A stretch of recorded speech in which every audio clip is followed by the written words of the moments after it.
Hello everyone, it's Winona, the left-handed beater, and I'm back for another video. This time it's with the Jesse James Magical Mystery Bead Box. This is the first bead box. I had 5 of them. I have 4 left now. But this is the first Jesse James that I have attempted, and I tell you, I was challenged. When you only have 1 or 2 of the same beads, it was a challenge, but it was good. I learned a lot, and hopefully I'll remember to mention some of what I've learned in this video. My brain kind of loses itself when I get talking, but let's hope I can stay on track today and do this video. Anyway, so this is the first necklace I made. What I did was what I usually do is I take all the beads out of each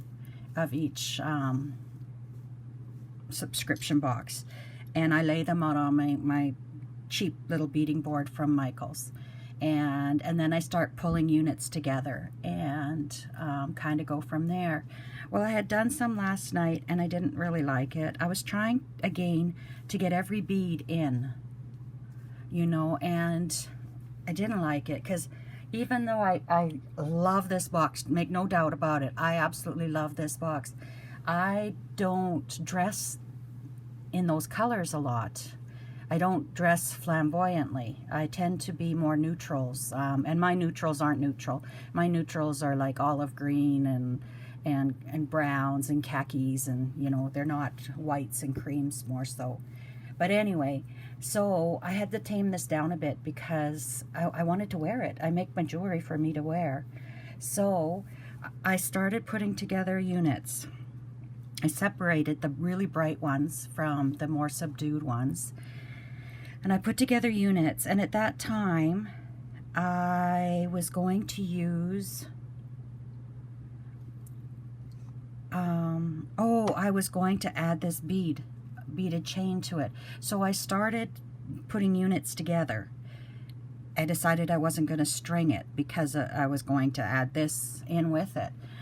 And then, so I did my units together, and then I put them together with a jump ring, and then in the middle of the night I woke up, and I didn't have this planned here at all, and I woke up and thought, oh, I can use that awesome rainbow quartz that I got from Emma DeVoe.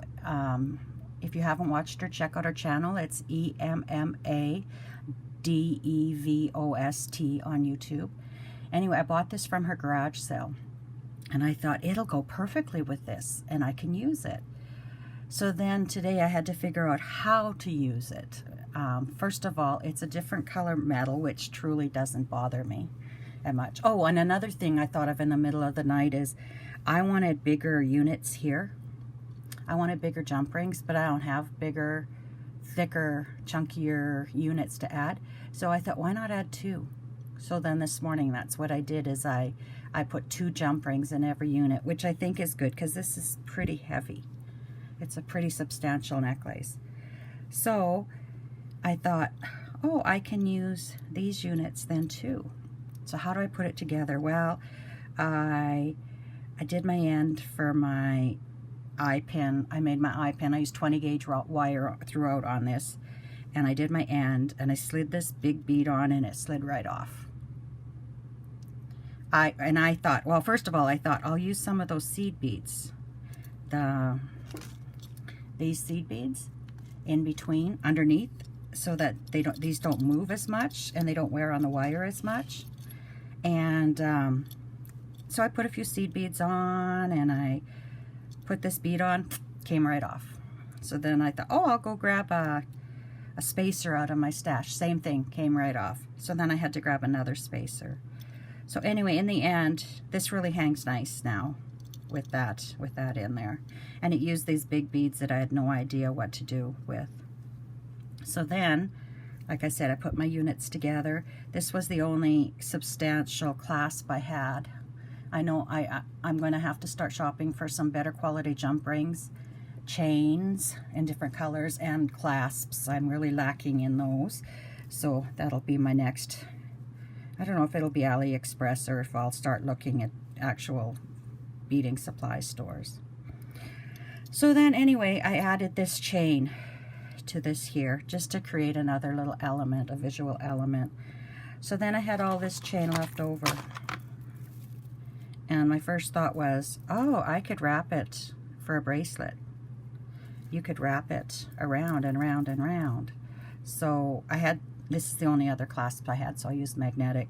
But anyway, you wrap it around 3 times on your wrist. I can't do it now, I'm all thumbles for some reason. But you wrap it around, and it's a nice bracelet to go with this necklace. But it's long enough that it's a necklace on its own as well. These little magnets keep getting caught in here. I'll have to figure something better out after. But anyway, so that's 2 necklaces out of that kit so far. So on to the other colors. I just strung these together.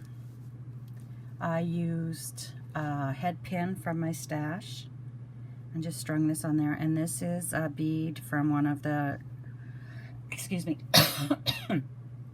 one of my beading subscriptions. I don't know when I first started getting them. And then I just strung the rest of the beads up on here to make more of like a choker style necklace. It hangs a little longer than a choker style. But I didn't have, this is the only chain I had. And I didn't feel my gold jump rings are substantial enough to hold that weight. So I used a different color jump ring. But most of my wigs are long haired, so you don't see that part of the necklace anyway. And my skin tarnishes metals, so it'll be tarnished in no time. So anyway, that's the second necklace that I made. And then, I know I wimped out on this, you guys.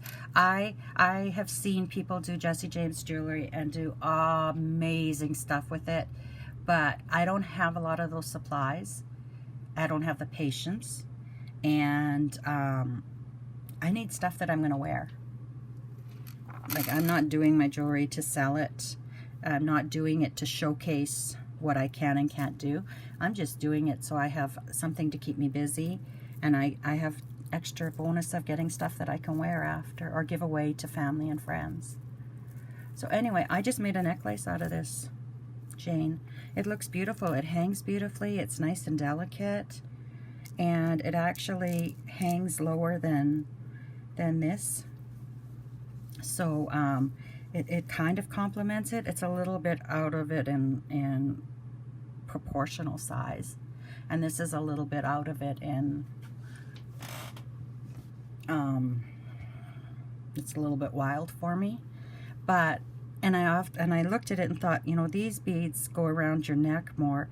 They should be down here, but I just didn't like them down there, so I just kept them up top. I really love this box, and I love what I have with it. I'm not complaining. I absolutely love this style of beads, but I was surprised at how hard it was. I thought it was going to be way easier than doing the other bead boxes with all the small beads. But when you only have 1 or 2 of each, you really have to think about where you're going to place everything. So onward and upward. I have a fair amount left over, but I have a fair amount left over not because I couldn't figure out how to use it, but because I didn't want to use it. I'm saving it for my junk journaling, for my boho junk journaling, or my friends, because we share a lot of stuff. So anyway, I've got the seed beads, which the seed beads will go in with my seed beads in the stash. I've got all of these little tassels, which will go in a bag into my my boho junk journal stuff. I've got these beads, which are just so cool, but I don't have any other gunmetal findings, so there's no point me saving them to put in with my other findings. I couldn't use the elephants. I just couldn't. They will look so awesome on a boho journal. They'll just be amazing. Same with the lotus flower. Like, I couldn't use that. And I didn't take the bead out. The bead comes out of the center, but I left it in. I forgot to use these little guys, or I would have used them. This too, I had thought of using it, and you could make a pair of earrings out of it, but I don't wear a lot of earrings. And I have a lot of earrings. This is going to be awesome in a boho journal, as well as these two. And these two will probably go in with my gold findings, because I have a few gold findings in a case. But I really did learn a lot. Like, I learned that, you know, you do what you have to do. I had to mix metals because I didn't have all the colors. And, you know, we joke about spending money on a stash and all that.